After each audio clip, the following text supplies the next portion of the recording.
Welcome to Art Speak with Kate. The Filberg Festival is truly a unique event. The setting is a beautiful gardens in the Filberg Heritage Lodge and Park in Comox, placed among the stately trees of the area. The festival has established a worldwide reputation for the excellence of the work of its juried artisans, and today it is one of Western Canada's largest outdoor art shows.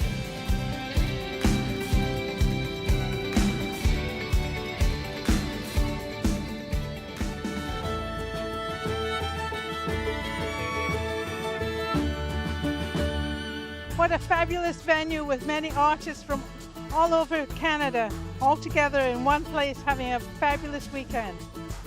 This is my first Filberg Festival. I've been coming and shopping and loving it ever since I've moved here, and this year I just thought it's time to actually present and be a part of this end, and I'm super excited about that. Yeah.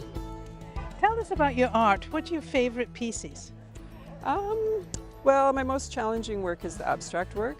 There's kind of no end or beginning, it's just very amorphous, and it's super challenging, so it's very satisfying. But I also love figurative work. I've always loved that, and this year I've made some smaller pieces that are more affordable, that people can take home and find a wall space for because they're 8x10s, and it's the act of drawing that I love, so I'm getting to do a lot of that too. And of course the birds and flowers are something that I've been doing for a long time, and I love it all. Like, it just changes. It depends where I'm at in the moment, and I might be loving it and then move on to something else, and I don't stay in one place very long usually. Throughout the grounds, you are surrounded by beautiful gardens, rustic old buildings, and views of the Comox Harbour and the Beaufort Mountain Range. Over 300 people volunteer each year to make this event a reality. I used to just go into the woods because I was quite bored and just start collecting things out of the old garbage dumps, hunter's dumps, and just having fun, bring them back to the cottage and go down to the basement and start making things. This guy is named Stan Guard, and he's made out of an upside down old stovetop coffee pot. When I look at something, I pick it up, I look at it upside down, inside out. His shield is a Department of National Defense ashtray from the Army camp in Vernon, and meat cleaver, grease gun. Meet Stan Guard. Yeah, Stan Guard. He usually sits in my hall. He's the sentry at the door. Tell us about this one here, the owl. This guy, that's an iced tea bird. That's an ice bucket, so I just call him an iced tea bird because that's a tea cozy lid. So iced tea bird. They all have. They're so creative. Thank you. And I like the one with the yellow gloves. That is called Peking duck. Oh. If you don't like puns, you're not going to like my art. The Filberg Lodge and Park Association is a non-profit organization established in 1979, which is responsible for maintaining and restoring the Heritage Lodge and outbuildings in the Filberg Park.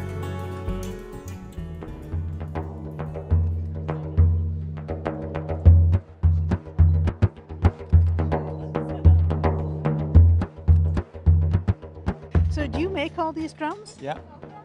What do you make them out of? Just all local woods. This one's maple, some alder, cypress and cedar and oak and arbutus and yew, all different kinds that I can find. So you make all different kinds of instruments. You've got Lots not of kinds, just drums, you've got the, what's that, ukulele? I make ouds. Ouds? That's a Middle Eastern. I make Turkish ouds.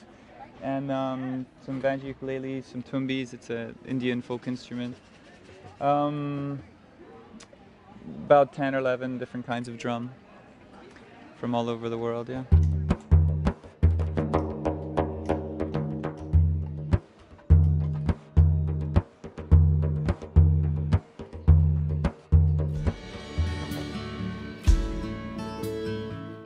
I make jewelry. It's gold and silver jewelry. And who inspired you to do jewelry? I was an artist most of my life, and my wife and I were just looking for a change in pace.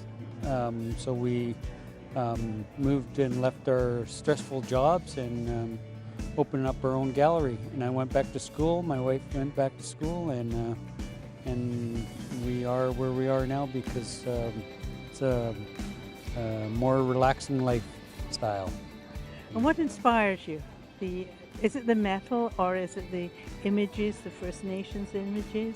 My ancestors inspire me. Some of the stories, the legends? Yes, the stories and the legends.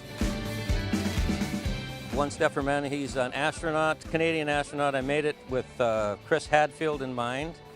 And he actually came to Vernon not that long ago, and I tried to get him to have a look at it, but he wasn't available. But his name is Roger That. And Matthew, how did you get involved with wood?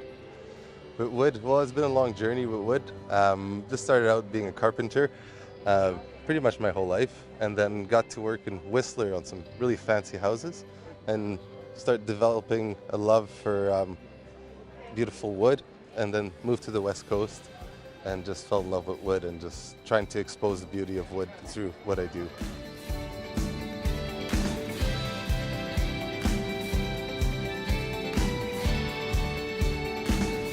These are bow ties, you call them. African cherry, which is wenge, but this is holding these two cracks together. It's kind of a structural piece, and they're made in a curve. And this wood is very hard. This is Pacific yew, and to inset these is a lot of work because this wood tends to chip and break, so you have to really focus. The Filberg Festival, held annually, is the association's largest fundraiser and the Comox Valley premier cultural event. All funds raised from this and other fundraising activities are used for this purpose and for the operational costs associated with managing the Filberg Park to enjoy. Have you been involved with art all your life? Pretty much so. I've been creative all my life, not painting all my life. I started painting about 20 years ago, approximately 20 years ago now. I think that was after my kids have, grown up, and then I really had time to get into it, because once you start, it is full on. There's no stopping it, once I found it. The passion takes over. Yes, it does. Yes. What things do you like painting the most? Well, I would think I love my poppies. Absolutely love my poppies. It's the color red, I guess, and just the structure of the flower. They're so big and strong, but yet they're so fragile as well. The way they are fleeting and they don't last a long time. The other thing is arbutus trees, which are over here.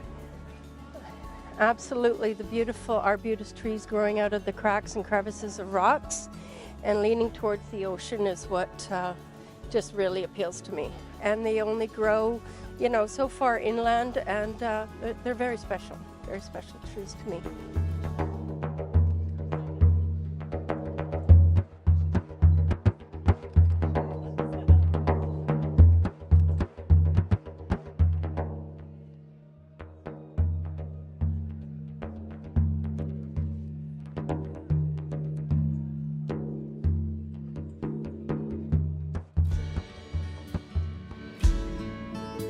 How did you get into this?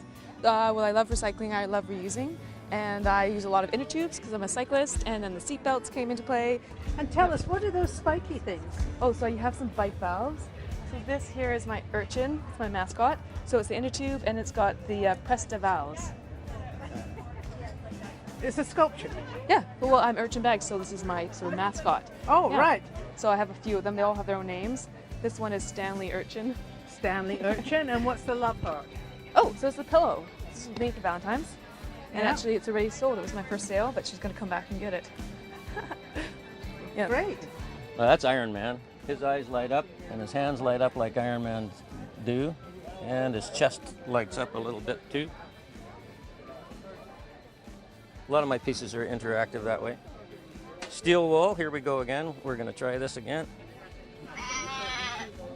Legs are railway spikes. Speaking of the abstract work, this is a good example. This is called Klee's Garden. So Paul Klee is one of my favorite artists who's inspired me in my career, and It's just about color and shape and feeling more than anything. And so these two, Please Garden and Moon Garden, are brand new fresh pieces. And yeah, it's like the freshness and the color that I feel and I want other people to feel. And yeah, that's a good example of abstract. This is your first year at the Filberg. Welcome to the Filberg. Isn't it a great atmosphere here? Oh, it's fabulous. I'm just tucked away in the shade here, and there's already tons of people. It's just Friday morning, so yeah, really great atmosphere. Was a lot of work packing all the ceramics up to get here? Always a lot of work packing ceramics, but yeah, luckily it wasn't too far of a drive. You have a very unique look and style, very clean. Can you tell us about it? Thanks. Yeah, so everything I make is hand built from slabs. So I'm using flat slabs of pottery instead of like the spinning potter's wheel. I'm using flat slabs, and I'm folding and bending and joining the pottery to make the different forms. So instead of being on a wheel, it's built? It's built, yep, Yes. built by hand. So then I can make things that are, you know, rectangular or different shapes like that, right? Because I can control exactly how I form it. Which pieces do you like? I really like the teapot. Isn't it? It's unique. Yeah. How about you? Yeah, the teapot. That's what draws into the booth. Yeah, it's really a beautiful piece. Yes.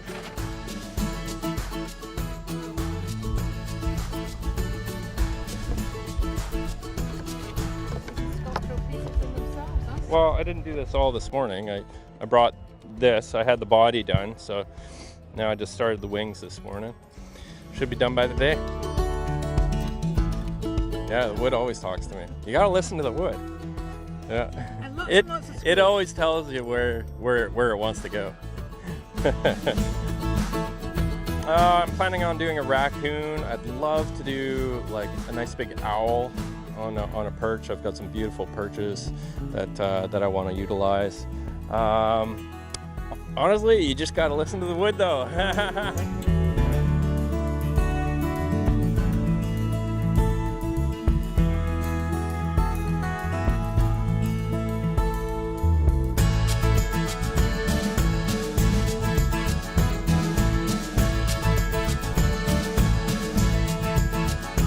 For the Filberg Festival in the Comox Valley, I am Kate Brown.